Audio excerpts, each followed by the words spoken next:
Mana yana bir mijozimiz oldilariga keldik. Bularni akalariga o'rnatib bergan edik.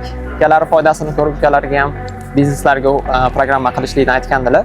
Mana yaqin kunlardan beri foydalanib kelishyapti. O'zlaridan programma bo'yicha fikrlarni so'raymiz. Xo'p, programma ishlatishni boshladingiz. Oldingidan qanaqa farq bo'lyapti? Mana biz lazer xizmatimizga shu programmani qo'yganimizdan keyin bizda ancha oldinga qarab yuksalish bo'lishni boshladi. Klientlarimizga birinchi o'rinda ishlari tayyor bo'lganligi haqida SMS xabarimiz boradi. Keyin qancha vaqtda tayyor bo'lganini programma aytib beradi. Keyin hisob-kitoblar bo'yicha ham eng zo'r bizga qulayligi hamma bir oyda qayerda ketayotganingiz, plyusdamisiz, minusdamisiz, hamma yo'qni oshkorona ko'rsatib beradi. Oldin qog'oz ruchkada bo'lardi. Bir xil payt, bir kun, 2 kunlab yozilmagan, esdan chiqib qolib yozilmagan holatlari ko'p bo'lardi.